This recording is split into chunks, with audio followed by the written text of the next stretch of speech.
Hello everybody, welcome to That's Football. I'm Mark Goldbridge. This is your latest transfer news, and I suppose the headline is what's going on. Arsenal, Gyokeres, Man United snubbed. Liverpool, Ekitike, Chelsea, Ekitike, Manchester United, Ekitike. It's all about the strikers this morning and a few other bits as well, but let's delve into this because sometimes the transfer window can just hit a saga where you just don't understand what's happening. So last night, basically, Fabrizio Romano and others coming out saying that Gyokeres was prioritising a move to Arsenal, which would lead you to believe that a bid from Arsenal is about to come in and he's going to be holding up an Arsenal shirt. And then this morning, we get reports from Portugal again saying that Arsenal have stopped this deal. They don't want to pay that money and they're more focused on Sesko. So what's actually going on? Arsenal fans, who are you going to get? Who do you want? We've spoken about it on the United stand. From the United perspective, I still think he could sign for United, but then United are now in talks with Ekitike, where Chelsea and Liverpool have been for a while. Let's talk about that. But first of all, Gyokeres, Arsenal. I mean, look, I think he'd be brilliant there. I really do. But I don't actually think Arsenal are in for him in an advanced way. I think Arsenal, with Berta as their director of football, as Ben Jacobs said a couple of weeks ago, the way he likes to construct things is line things up, do all the work on a couple of options and then move on one of them. It's old school, it's old-fashioned, but it's effective because the club has the power. We want a striker, we're Arsenal, we think we can win the Premier League, we think we can compete for the Champions League. The missing piece is a striker. We're not going to go all in on option one. We're going to put up two options and we're going to get the deals ready, and then we're going to opt for the one that's best for the club. And I think with Sesko and Leipzig being a little bit too expensive at the moment and Gyokeres maybe being a little bit cheaper, maybe they've been focusing on that Gyokeres deal, seeing what can be done. Maybe they'd even put a bid in just to see, what Sporting would accept and see if that would bring Leipzig down. Maybe that's what they'll do. But Arsenal playing a very, very intelligent game. Not so much so the agent of Gyokeres or whoever's put it out there that he wants to join Arsenal, because that actually makes Sesko look a little bit classier. A little bit like, well, I'm not getting involved in that. I'm just going to see what happens with this. Whereas Gyokeres looks a bit desperate now. I want Arsenal. I don't want anyone else. But Arsenal might not want you. And then you're going to look foolish. I honestly don't think that the updates we've had around Gyokeres mean that he's signing for Arsenal. I don't. I think that there is obviously a fallout between the agent and Sporting about fee. Maybe they're playing games there. From the agent's point of view, he's going to want the cheapest possible price because then he can get a bigger signing on fee for himself. Maybe they're trying to say, we want Arsenal and no one else, so don't negotiate a price bigger or have a bidding war.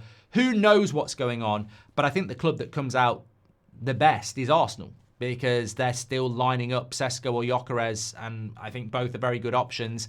And ultimately, their aim is to get the best striker at the best price. And things like this probably do help them, to be honest with you. But what are your thoughts on where it is? We then hear that Man United are pivoting or looking at Ekitike over the last couple of days. But Chelsea and Liverpool are there, and Fabrizio Romano has confirmed that. Liverpool need to move Darwin Núñez on, which shouldn't be massively problematic. They have got money anyway. Obviously spent huge amounts on Wirtz. They've got Frimpong, Gyokeres expected very, very soon. You get that Ekitike style signing, and I think Liverpool can sit there for the last 2 weeks of June and enjoy the sun, sunbeds, and a nice cocktail, and knowing that they're ready to go for the start of pre-season. I think they can be relaxed around this deal. And I think that United entering the race for Ekitike is somewhat laughable, really, because it doesn't even work. Like, he's more expensive than Osimhen. He's more expensive than Gyokeres. He's more inexperienced. He suits a club where he's going to go and be given the platform to grow. I think Liverpool would probably be the best place for him to go. I mean, it's not even controversial. You go to a club that's one of the best in the world. They've just won the Premier League. They've got loads of experienced players. They've got a stable, football club. It'd be perfect for him. You go to Man United, into the lion's den, £100 million player. Oh, look at him. He's not, it's a nightmare. Chelsea, probably somewhere in between. So your options are going to be Liverpool, probably Chelsea second, and United third. On top of that, Eintracht Frankfurt want 100 million euros. So they're not going to move on that. And that's a lot of money for someone like Man United, who apparently haven't got any. So it's a weird story. But you know what? Ultimately, as a United fan, it wouldn't surprise me if we went and spent £100 million on Ekitike, because it's exactly the sort of stuff we've done in the past. We had a horrific start under Ten Hag.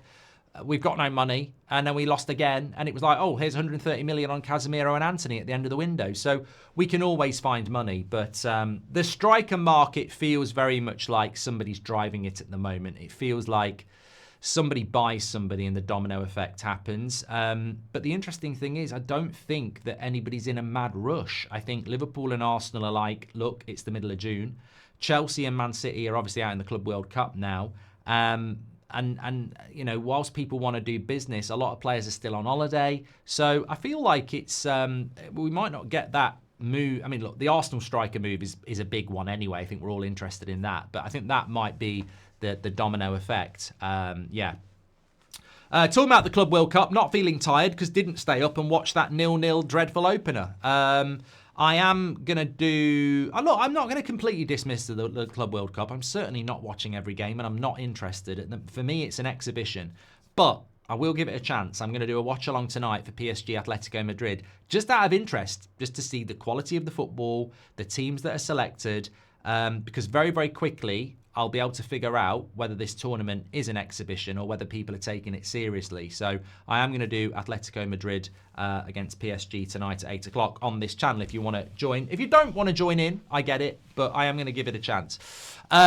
Let's have a look at some other news, because there has been some interesting updates around Newcastle that I wanted to talk about. Obviously, we've spoken around some other players. Bayern Munich, Tell is apparently going to be permanent to Spurs. I don't know what Spurs fans think about that, but look, it's probably a straightforward deal that Frank can do and thinks he can get more out of him. Inter Milan are... No, I'm not interested in that. There was something around Newcastle I wanted to talk about. West Ham. Yeah, West Ham need to do better this summer, don't they? There was something about... Where was it? It might have been there. Pedro. There we go.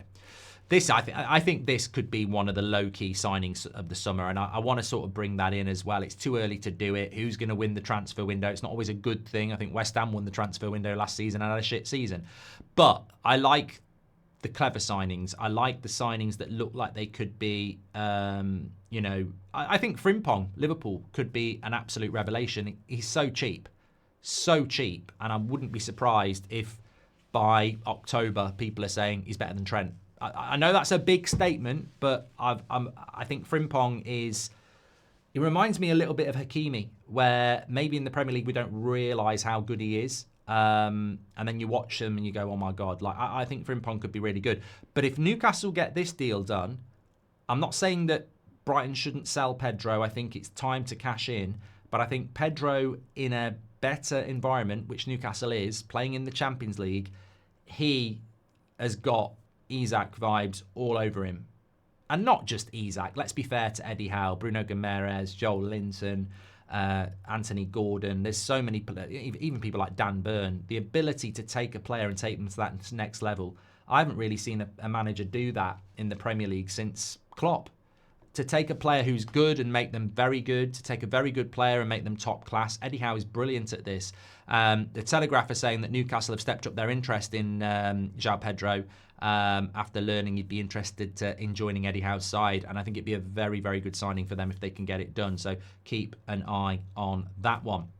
Thanks everyone for watching. Lots to get your comments in on there. What are your thoughts on Gyokeres? What are your thoughts on Ekitike? Where are they going to end up? Get your comments in, and don't forget, tonight we will be live. Obviously we'll go live if anything happens anyway, but thanks everyone for watching. And if you enjoyed the return of my EAFC career mode, TUSFC style, thanks everyone who watched it yesterday and who's been watching it since it was live. If you want to check it out, I'll pin it in the live comments in the video description as well. Take care everyone, smash a like and subscribe. I'll speak to you on the next one. Have a great day, and happy Father's Day to all the fathers. Thank you. That's not sexist, it is Father's Day. You can't do anything about that. Probably won't get a show on Disney about it, but it is Father's Day. You know, that's just what it is.